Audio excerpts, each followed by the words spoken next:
waiting for De Beers. Gerard, how are you, sir? I'm good. How are you doing, man? Doing really well. Rocking a new look. I like the haircut. Yeah, just a little shorter than usual. It's getting a little warmer here in Arizona, so it's a nice little cool down, to be quite honest. Yeah, awesome. So you're just training. You're getting prepped down there. Yeah, it's been a little tough time recently. Yeah. So after Green Bay had released me, I was with the Indianapolis Colts, and I actually had my green card interview that week that they had signed me, and I told them about it. But if anybody knows anything about the NFL, you can't really miss a day. So they ended up releasing me that Friday. Anyway, it's been a rough journey after that. I got hurt while I was with the XFL. Yeah. And I'm still recovering from 2 herniated discs in my back right now. Yeah. Well, mate, speedy recovery. Hoping all the best. Obviously, it's an absolute pleasure to have you here on the live with ASM. I'm happy to be here. Yeah, sorry about the delay. I don't know what happened. The thing for some reason was in my calendar at 10:30. I knew we messaged, 1 p.m. Eastern time, 10 a.m. my time. I don't know what happened. All good. Life happens. No, good. Like I said, look, really excited to get you on the live, obviously, today. And that sort of age-old cheesy expression, that America's sort of the land of opportunity. You're the living, breathing example of that. And so I wanted to, take the time to share your story. We work closely with a lot of guys looking to come out for college track and field, which was obviously what you did, and college football, but also a lot with South Africans as well. You can see good old Ernie up in the office, his posters up there. So good stuff. Brilliant. Right, let's get started. Let's sort of rewind to a younger Mr. De Beers, maybe not too much smaller. I know you're a big guy still at high school. I was tall. I wasn't as heavy, but I love working out, man. I used to be in the weight room 4 or 5 days a week, even when I was 13, 14 years old. I'm the guy that dragged my dad to the weight room and said, I want to change my body because I want to be better at sports. I don't know, I always had that instinctive drive, and anything that I was interested in is I always tried to overachieve in it. I guess I'm just a nerd like that. Yeah. No, good. I mean, just take us back, talk to us, as a young athlete in South Africa, how you ended up being, part of some NFL franchises. Talk us through that journey. So what happened for me was I started getting pretty good at discus. Discus throwing, track and field, or athletics as we know it around the rest of the world. Yeah. And I ended up going to the World Youth Championships in 2011 in France, in Lille. I won a bronze medal there. So I did pretty well. Then later that year I went to Isle of Man for the Commonwealth Youth Games. Awesome. I set a national record and a world leading distance at that competition. The next year, I ended up going to Barcelona, Spain for the World Junior Championships, won a bronze medal there again, despite being a year younger than a lot of the competitors. Yeah. And at that age, it makes a huge difference. From 18 to 19 years old, you get an extra year to train and develop, especially at that time when you're still filling into your body and all that kind of stuff. Because if you scroll a little bit down my profile, you'll see I was a little small stickler, man. If you tried hard enough, you could probably break me in two. So I worked very hard in weight room, put a lot of time in there, and wanted to progress myself. So I absolutely enjoyed it, loved it. Yeah. And so anyway, I got recruited from a numerous amount of schools around the U.S. for track and field. And then I heard a story about a guy named Marcus Hunt, Estonian discus thrower. He did really well as well. I think he actually held the world junior record at a time for a short while. And he ended up going to SMU to try and reinstate the men's track program there. It was nonetheless successful, but the football coaches loved his size and the way he looked, so they said, hey, why don't you come play football for us? Yeah. So we started playing for them. The guy holds the record for the most blocked field goals in NCAA, which is really cool. And he ended up being a second-round pick to the Cincinnati Bengals. Wow. So he did really well, and now he was actually at the Indianapolis Colts. So to me, that was really awesome when I got to meet him when I was there. So it was really, really cool. And then eventually, as things progressed, started developing. So the U of A actually was the only school that allowed me to come to the US on a track and field scholarship and play football. Yeah. And so in that sense, they really chose me. SMU was there as well, but they didn't have a men's track program, so I didn't know how that would really work. And at the time, I had no idea what Power 5 conferences were. Yeah. I had no idea what Division 1 was. I thought Division 1 was based on academics, Yeah. So to us, it's a very educating process, and for a lot of athletes out there around the world that have no clue about NCAA sports, it makes it very difficult. Now, there's a secret I can tell you guys that I had kept for a long time because I didn't, want to tell the secret because of how it could jeopardize my college career. But this shirt that I'm wearing is a Adidas shirt that I got way back when I had finished high school. Yeah. And it's because I had signed with Adidas as a professional contract as a discus thrower with them. Yeah. And what happened after that was they, I eventually terminated my contract with them because I didn't, obviously I wanted to come to the US. You can't have a contract. So Yeah. I was actually technically ineligible. I never told anybody that I had signed with Adidas because why would I do that if that's going to jeopardize my opportunity to come to the US? And that's not because I wanted to trick or cheat or any of that kind of things. It was because of a lack of education. And if I told the NCAA, I signed a professional contract, I'm sorry I didn't know, I still want to come to the US, they probably would have said no, because they are extreme sticklers when it comes to their rules, their regulations. And Amateurism, yeah.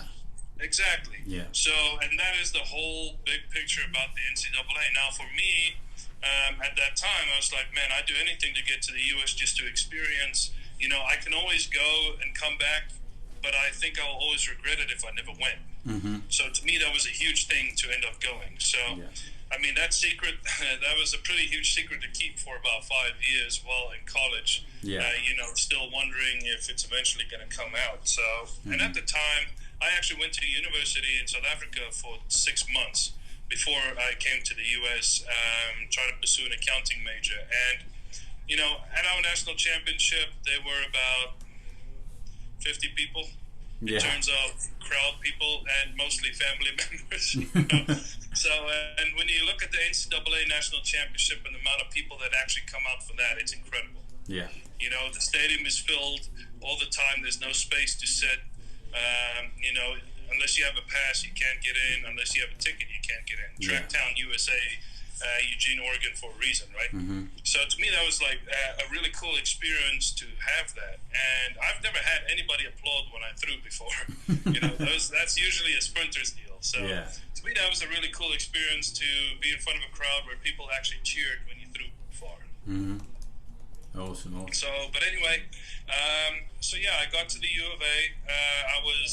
I had just turned 19 at the time, and I was a skinny little 200. Well, not little. I was still 6'7", but I was this tall, lanky, slinky-looking 19-year-old weighing 235 pounds at 6'7". So if you can just imagine my frame with that kind of weight, it's not a lot. Mm-hmm. And so, as I eventually started putting on weight, they told me I initially started out as a defensive end, moved to tight end, and then they told me, well, we think you'd be a great blocker on the offensive line. I'm like, well, I'm not stupid, just move me to offensive line. So they're like, okay, you will get none of the glory and you will do the most work. I'm like, sweet.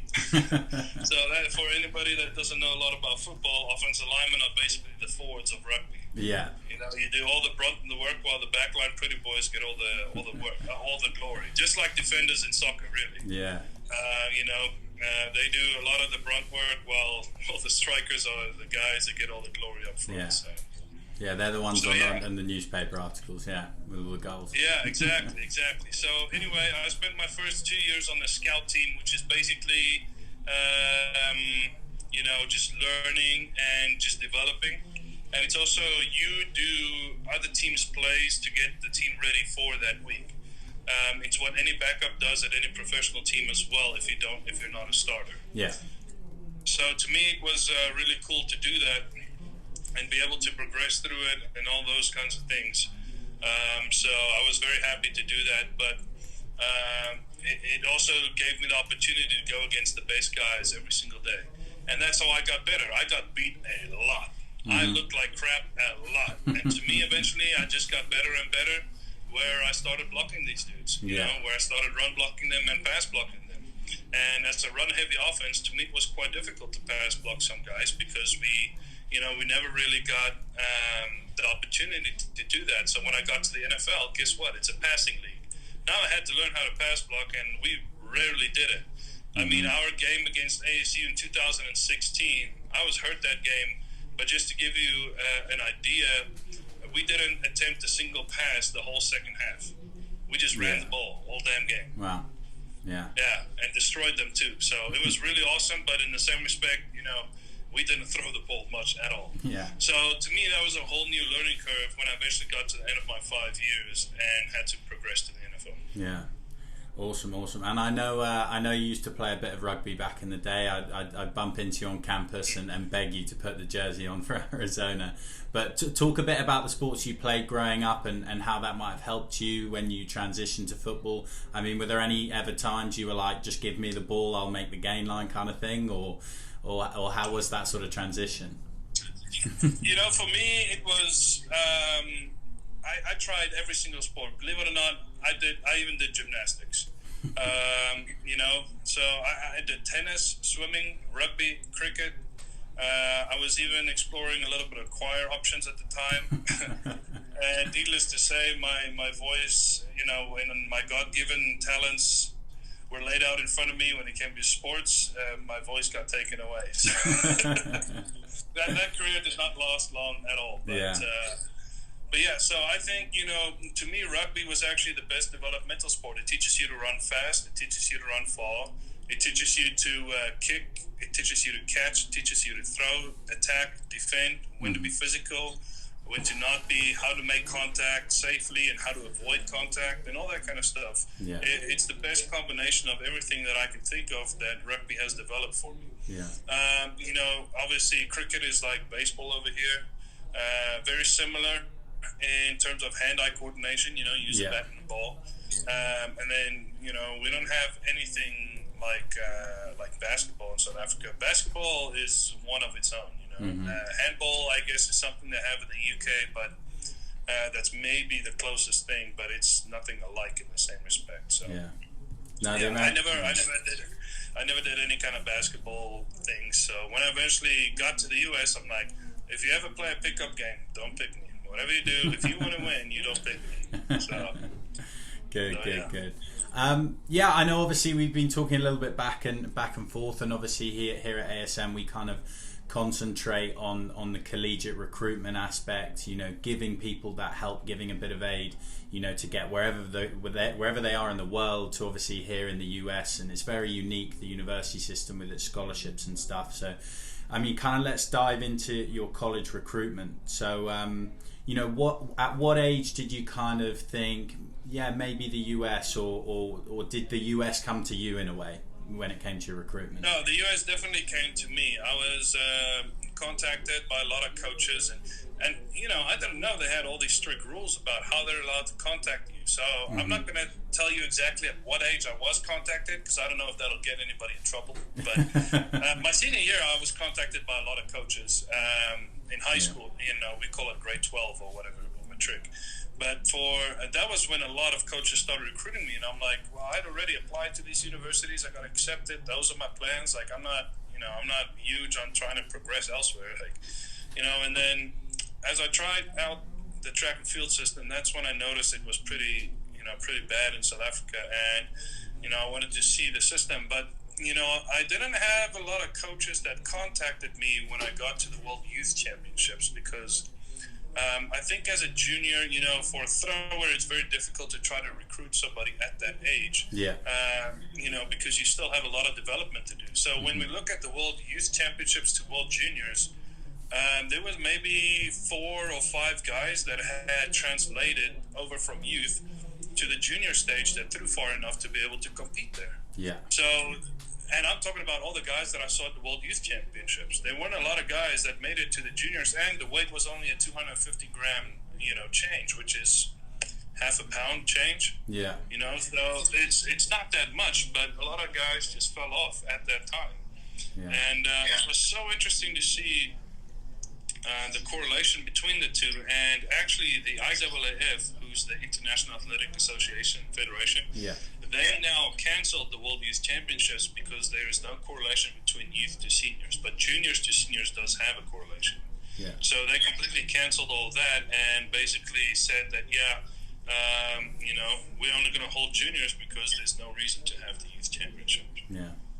Absolutely. So you started getting some coaches reach out to you. Did you have any help with your sort of recruitment, or it kind of, you know, struck you by surprise with your family helping you, guide you? What was the process there? Pretty much. We try to do as much research as we can. And by the way, the SAT test, I had to take that. That sucked. It was hard because, you know, as a guy that speaks English as a second language, you know, my mom and I were sitting there with some of the things, some of the terminologies, and like, pick this word that best describes this. And so we even had a dictionary in front of us, and we said this one, and we were still wrong. It's incredibly difficult for that. So, but anyway, so we were, you know, in the whole recruiting process, we were told to take the SAT. We were told to, you know, do the NCAA eligibility center. Once you get cleared there, you're able to go and talk to coaches, to actually come to schools because, you know, you cleared there. My school, my grades were fine, you know, and so I didn't have to have a high SAT score. I think I scored like a 1460 though. I think that's on the old test, because the new test, that's pretty good. It's out of 1600 these days, so that would have been a good score. Yeah, I mean, the writing portion was fine. The language portion was difficult. The math, I almost scored full points for. Yeah. I got like 680 out of 700 for the math, so I did really well there. Yeah. So yeah, I mean, but you know, yeah, the whole recruiting process, like I said, you know, for anybody, and I can't tell you how many people contact me and say, through DM on Instagram, like, hey, you know, I'm a South African kid. I've always dreamed about playing football. And to the extent so where, you know, I can't help anybody because I don't know how to even start. So to have a resource to be able to do that would be awesome, you know. Yeah. So, you know, I know you guys do that. And so I'm just going to start referring people straight to you because, I can't help anybody. But more than that, like some people are telling me, you know, I'm a dentist. I'm like, you've been out of school for more than 7 years, and you want me to help you to come to the NFL? That's like you trying to walk into a professional rugby league and say, you know, play me. It's like, that's not how that works. It's not like they hold open tryouts like, yeah, we want to give $500,000 to every single person we can find. Like, that's not how they get to pick 53 people. 53 people, that's it. Yeah. You know? And there's 32 teams. You know, I mean, it's a little over 650 people ish. It's around there. That's on an active roster. Mm-hmm. So yeah. It's how am I supposed to tell somebody else like, hey, pick this guy? You know, and with all due respect, you know, it's not something that I can do. And I came through the college system, and I don't know how to tell people, look, man, I'm sorry, but I can't help you. It's nothing I can do. You know. Yeah. Do some research on the international combine, see if they like you there. Other than that, there's nothing I can do for you. Yeah. You know, and the international combine is something that travels all over the world, and you know, people try to participate in that to show them they have athletic ability. And once you do that, you might have a shot to get recruited. Now, a lot of these teams, so every year it rotates between 4 teams out of each division. Who gets to add an international player to their practice squad for 1 year who does not get to participate in the 53-man active roster. So this way they get to develop a guy. They have to pay him nonetheless, but it's a lot easier for them because they have an extra spot and it has to be an international person. To me, that's the only real way of doing it. Now, how you get in front of their eyes, I don't know. Yeah. I played 4 or 5 years of college football. That's how I did that. I can't help you. Yeah. So, and then people want to know, okay, how can I come play college football? I'm like, well, first of all, you can't have already studied because you burned your eligibility. Yeah. So, to me, it's a lack of education and people that actually want to do this. Yeah. Exactly, and that's where an agency like us comes in to help. We got the knowledge, and sometimes as it's about who what you not exactly. What you More than that, you guys have the connections. yeah. So I mean, to have the connections is just as big because how do I put somebody in touch with the right coach? I don't know who's got people committed to the program, who doesn't. So just to have that kind of resource is awesome. Yeah. So I'm serious when I say I'm going to start referring people to you guys. No, that's awesome. I cannot help anybody. I wish I could. I wish I could help everybody, but I can't. No, that's awesome. And sort of going back to what you were saying, like you got recruited yourself. I mean, it does happen, but you were kind of one of the few who managed to get everything done, on your own. But just to put it in perspective, how good were you in terms of like a world ranking, in terms of like, maybe in Africa, how good were you at the discus at a junior level for them to come directly to you and be like, hey, you're our guy? I was third in the world 2 years in a row. Yeah. I was third in the world 2 years in a row. I had a world leading distance in one of the years, just to give you some sort of perspective on that. And so that's what I had. And, and that's a hell of a resume to be recruited on. So I had numerous schools out of the U.S. that wanted to recruit me. Yeah. So I know Nebraska was up there. I had some schools in Texas, Florida. I had schools. Obviously, I had Arizona that wanted to bring me in because I came here, and all of these different kinds of schools. But it was just crazy. Yeah.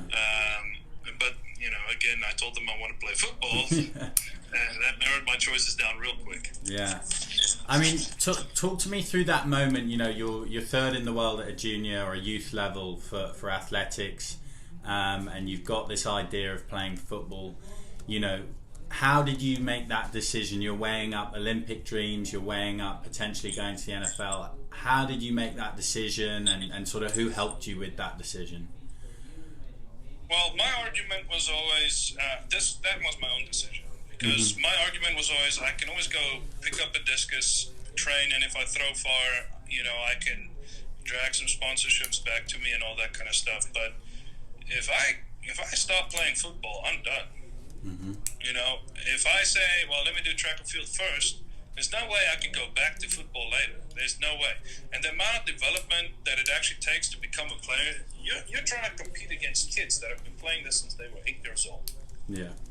You understand what I'm saying? Like that to me, even now, I'm still lacking 10 years of experience that other guys have above me.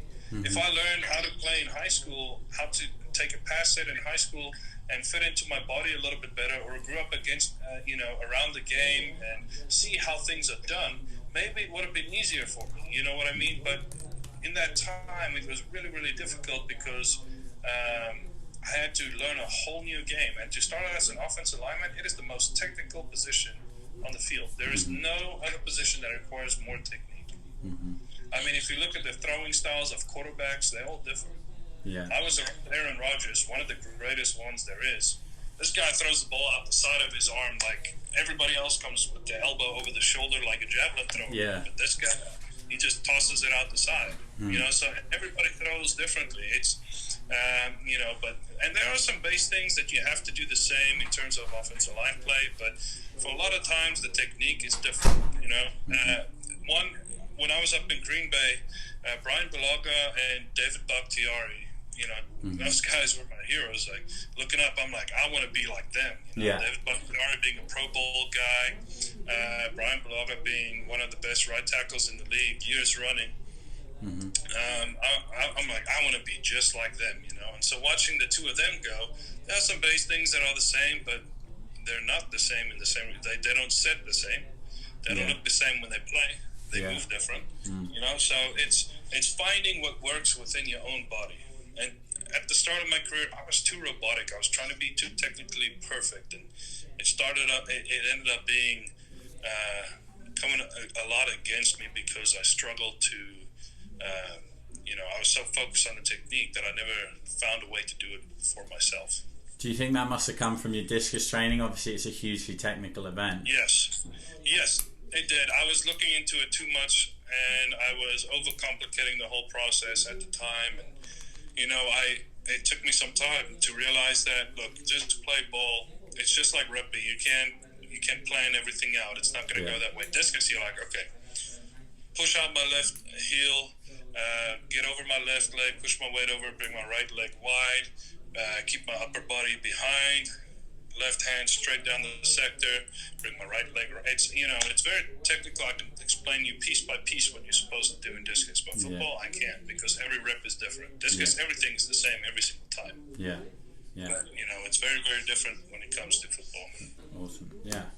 And one thing you actually just mentioned earlier that I didn't know about. So you going back to your college university experience, you were actually at a university in South Africa for a bit. What university was that? University of Pretoria. Okay.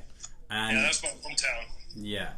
And talk about how different a University of Pretoria is to a University of Arizona. Anyone thinking about weighing up, staying in South Africa for university versus, coming out, or anywhere in the world, staying domestically for university versus, what a US college experience can offer?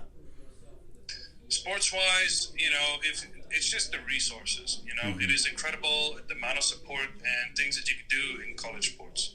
And to me, the total potential of it hasn't been tapped, because there are some international student athletes that come over and have a try at the system, but there are also so many people that are left unrecruited. So to me, there's a huge market for somebody that wants to come in and say, okay, I'm going to start a recruiting agency. We look for some standards. You go to the national championships of some teams and you look at the standards and say, okay, well, the standard for, what people usually look for is for swimming, for example. Yeah. You find a person that's good in multiple, because swimmers have to do multiple events, right? Mm-hmm. So it's the same with throwers. It's the same with runners. You don't just run 100, you run 100, 200, and sometimes even 400. So, so they look for commonalities and people that can do multiple events, because that's how you score points.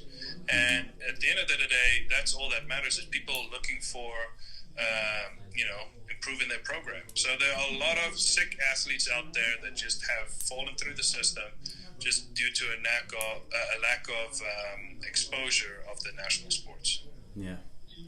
No, awesome. Sort of well said, yeah.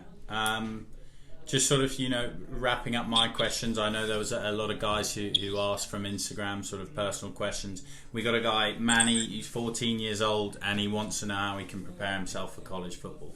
What tips would you give a young 14-year-old looking to play college ball? It's hard, because I never had to go through that program. Now, I do have a friend of mine, Dieter. He just signed as an undrafted free agent with the Chicago Bears. Mm-hmm. He actually went to a high school program. It was an in-betweener where you actually get to play a little bit of high school ball, and then get recruited that way. He ended up going to Yale. So regardless whether his football works out for him or not, he went to Yale. Yeah. Now, for people that don't know, Yale is one of the top universities, and a lot of times people don't care what your major was. They want to know what school you went to. It's really strange, Now, okay, if you can't go be a doctor if you did, finance. That's not how that works. But unless it's a specific field like that, most people don't care what your major was in. They want to look at, what kind of school you went to. I know Stanford is obviously a huge one. They're in the Pac-12 for sports. Yeah. But their academic requirements are extremely high. So, you got to look at, and they only recruit good academic kids. Like, you got to be really, really good in order to get in. They can push the process for you, but they can't help that much. So some schools will push sports more than others. But, to tell this kid any advice, to me, I don't know what to tell you. I'm looking at things like try to get in contact with people that actually know something about football, do some research about football. And I do know, they do recruit people. There are football leagues around Europe. Yeah. They are. And if you can get into one of those leagues and you just crush everybody that is there, then you might have a shot to get recruited to a university. There's also the junior college route, which is, it might cost you a little bit more in the short run, but if you do well at a JUCO, you could have the opportunity to go to a different school for 2 years. There's a lot of people that do that, that didn't do well enough with their grades in high school. they take the junior college route to improve their grades and then go to a bigger school to go play there. Because again, the NFL doesn't look for junior college players. They look for well-finished and well-rounded people that play in bigger schools. You know, why do you think the University of Alabama usually has the most draft picks? They're usually the best university out there when it comes to national championships. Clemson. You know, you look at who won this year? LSU. Those guys get drafted for a reason. They have the best developed players. It just is the way it is. So, you know, to me, if I could give my advice, try to find some research on this high school exchange program and see what there is, and then talk to you guys, ASM scholarships, and see if they can help you. You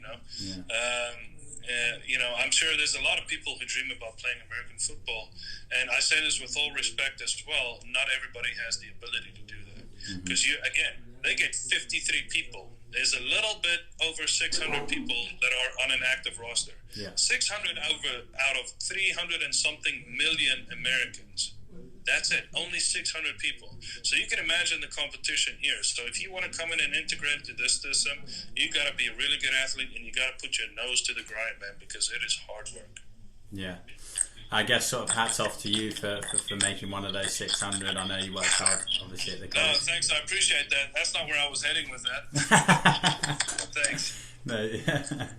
Good. I mean, you brought up a really interesting point, you know, about university. It's sort of the culmination of academics and sport. You know, when a lot of people apply and they look to come out, they think it's sport. But at the end of the day, you're not coming to an academy. You're coming to a university. We've got a bit of a... Have we got a bit of a delay?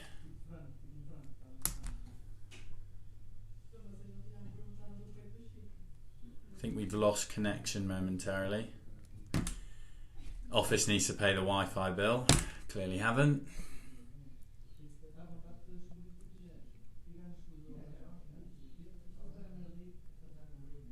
We will be adding to Biz. There we go.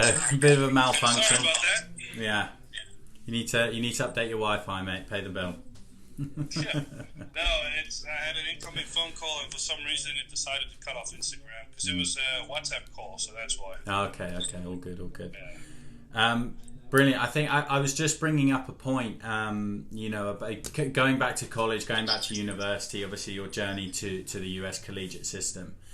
A lot of people are saying, you know, sport's going to be my ticket, sport's going to be my way in. But they sometimes forget you're not going to an academy. You are going to a university, and that's something that a coach is always going to put you on as well, that at the end of the day, sport doesn't last forever. And you need an accredited degree to fall back on a nice contingency plan. And like you said with your mate, obviously he's got a nice backup plan in the form of a Yale degree. That's not too bad. So yeah, I mean, talk a bit about sort of the academic side, like the day-to-day life as a student athlete. I mean, was there a time you were weighing up, you know, track and field, football and studies? Like, how did you manage to get all that done? There's only so many hours in a day.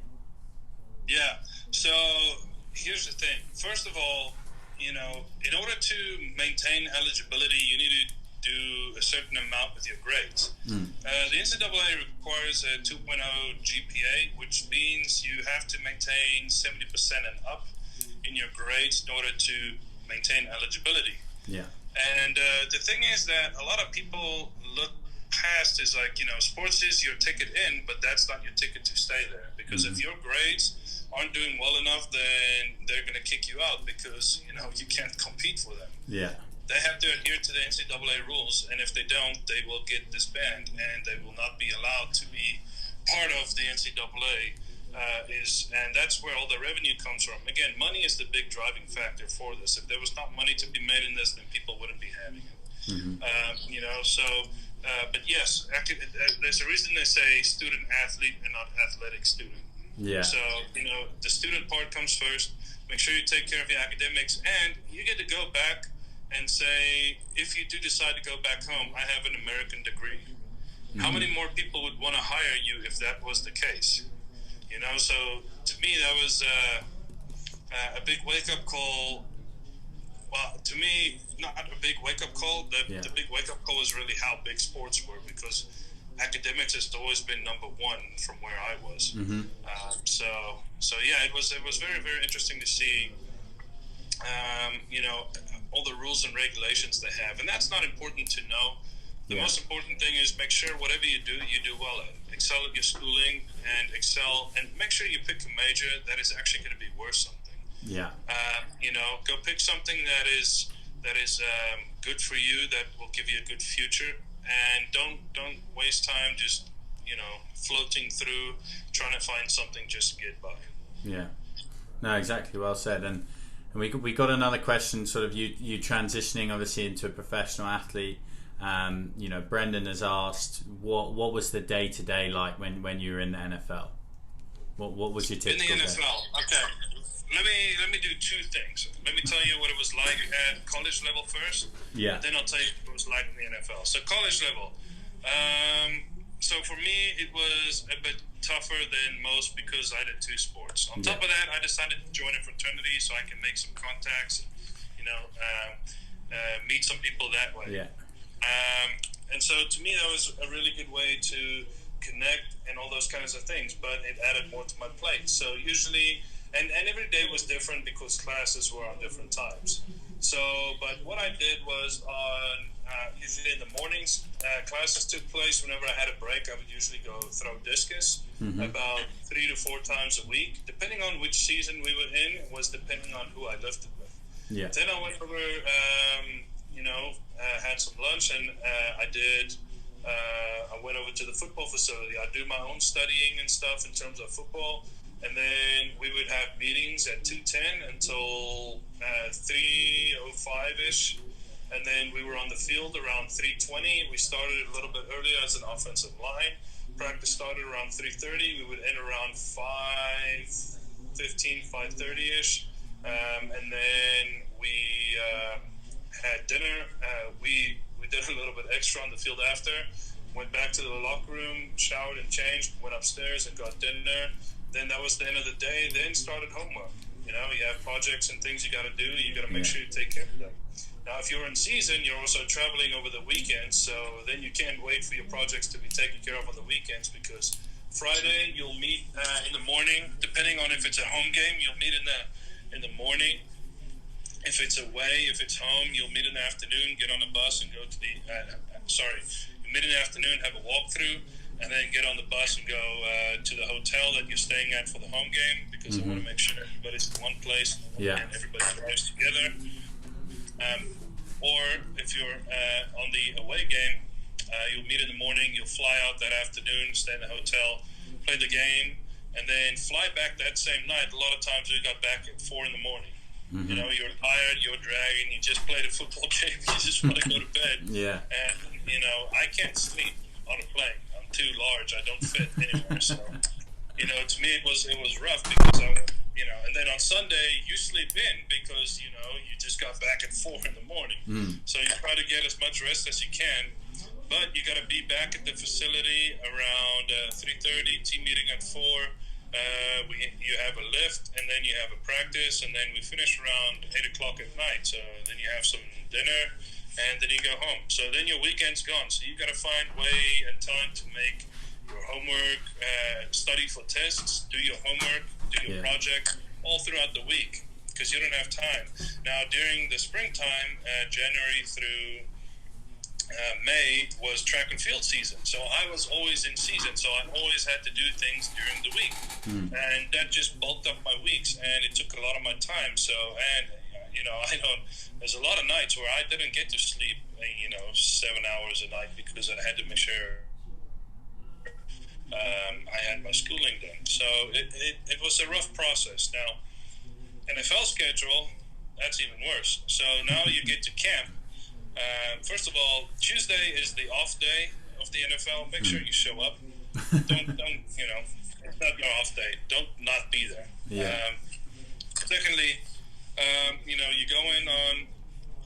So here's the typical season. You go in on a Monday. You review game film. You get a light lift in, and you do some recovery work, and no practice usually.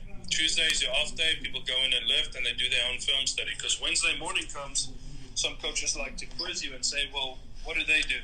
what do you make of this guy? What can you tell me about this number? It's like, well, you better be able to say something, because if you can't, you're going to be in a little bit of trouble. Like, well, you're a professional. Why don't you know what this guy does by now? Because you're going to practice what he does all week. So Wednesday morning, start around 7 a.m. and then usually leave the building around 6 p.m. This is all during season, by the way. Around 6 p.m. So that's a good, 11-hour day.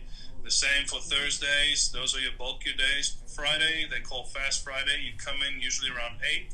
You're done by 2 o'clock. That's a 6-hour day. Saturday, you come in, you have meetings, you have a walkthrough, and then you travel. So, and then you'll have meetings at the hotel. And then after you have meetings at the hotel, you go to bed, you wake up the next morning. Some people still have meetings the day of the game, depending on what time you play. If you play later, prime time and whatnot. Yeah. Then you go over, and on Sunday you play the game. You travel back right after the game, and then you come back on Monday to do it all over again. So that's a typical NFL week. Now, if you're in training camp, your days could be from, I remember our days were about, I woke up at 6 every morning, at the latest actually. Some mornings were like 5:30. And if they drug test you, that's even more fun, because they'll call you around 5. Say, hey, you got to come down and come pee in a cup, so that's always fun. So then you go down, you go pee in a cup, and then it's, from there you go, depending on what day it is, you might have a lift, you might not. So, and then you start meetings, walkthrough, meetings, practice, meetings, then you're done with the day. But when you're done with the day, it's around 8 p.m. So then you have like 12, 14-hour days. That's very standard during training camp. Yeah, so pretty full on. Not much time for much else. No. Training camp, there is no time for anything else. You're tired all the time. You just want to go to bed. Yeah. So yeah. It's a fun time, man. And that's why I say it's nose to the grind. Yeah. So don't. It's the hard yards. Yeah. Don't think it's going to be easy. Don't think you're just going to go by and it's going to be a great day. And yeah, it's going to be fun. It is fun. I wouldn't do anything else, but it is hard work. Yeah. Don't ever underestimate it. No, absolutely. We got another question from Graza. I don't know if I'm saying that right. Apologies if I'm not. Was it difficult switching, from Afrikaans culture to the US culture? I guess we can kind of tailor this for any internationals coming over where English is not their first language. Any big culture shocks your first couple of weeks, first month? So I'm never going to pretend that I understand women. I don't think anybody will. I don't think women understand women. But what I will say is I think I had a basis figured out when I got to South Africa. But when I got to the US, everything was different. The social media platform was different. Apparently, when you DM somebody, it's your chance to hit on somebody. Or if they, some people don't text back, not because they don't want to, just because they're trying to play a game. And so it's weird, man. And so, I got my girl now, and I told her, look, if you want to play games, you can go find somebody else, but I'm not going to do that. So if you don't want to text me back, don't expect me to text you again. Yeah. So that was just my attitude about it, because I'm not, I'm a grown guy. I'm a grown-ass man. Don't waste my time trying to play games, messaging back and forth and all that kind of crap. Just not doing it, so... Yeah, I guess it's sort of a kind of similar to that with the culture thing. It's no secret the US. Everyone here in the US is sort of sport crazy. How is sort of sport different? Obviously, South Africa is huge rugby nation, cricket nation, big for that. What's the kind of difference when it comes to the US? The developmental stages is a lot better. Yeah. If you look at high school coaches in South Africa, when it comes to rugby, they don't really get paid much. Mm-hmm. In fact, they barely get paid at all. But if you look at high school coaches in Texas, there's about 80 or 90 of them that get paid more than 100,000 US. Yeah. I mean, it's unreal. So you talk about equipment budgets over $200,000. It is unreal how high schools function. So to tell you what, just the resources that are available, there's no other country like that, and it's all about the money driving factor, There's really, winning puts people in the stands, people come to watch, you make money. It's the way it is. So that's why coaches' careers, if they don't win, don't last long. Nick Saban is the one outlier in this whole thing, and the Patriots head coach GM is also the outlier of this whole thing. There's very few people that keep their jobs as long as they do. Awesome. So it's crazy. It's crazy. So the sports culture was a big shock. What is acceptable and whatnot? You might say something.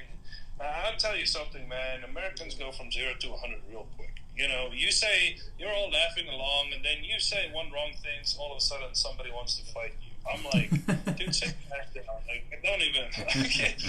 It's not a big deal. Like, people are just so fake mad all the time. Like, stop being offended. Like, okay, we were at the Houston Roughnecks with the XFL, and the coach said, I don't know how you do in South Africa, but over here we drive on the right-hand side of the road. Somebody got offended because he said Africa. I'm like, dude, he's not even talking to you. So, there goes that whole fake man thing. It's like, it's got nothing to do with you, so why make it about you? It's just, and so those were the big culture differences to me, and some of the things that were really difficult to get used to. No, brilliant. And kind of last thing, for anyone, any young athlete, look at 15, 16, 17, 18, from South Africa or anywhere in the world, thinking about doing this, any sort of one piece of advice to give them, something to end on?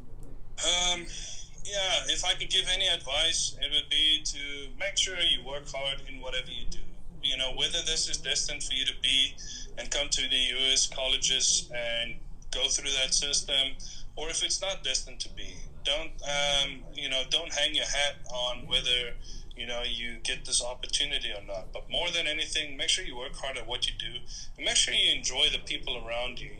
Being away from my family for so long sucks, and a lot of times we all have this moment where our family can make us, drive us out the wall and just make us mad.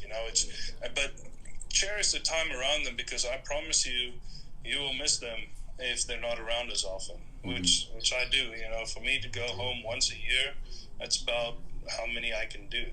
So it's quite special every time I see them, and it's made our bond stronger. But it sucks being away from them for so long. So cherish the people around you. Make sure you work hard at what you do. Those are my two pieces of advice.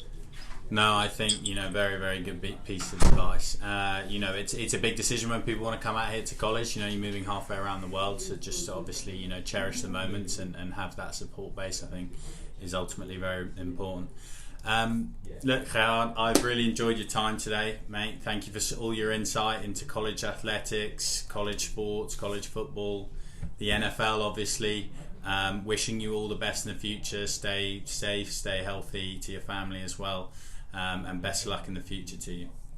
Yeah, thanks. I appreciate that. And make sure you guys give my profile a follow.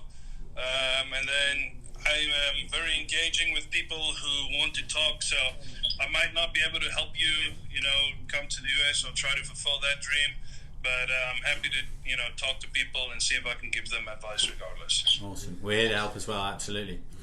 Bit of a Awesome. partnership. Thanks for having me. Take care. Thanks, mate.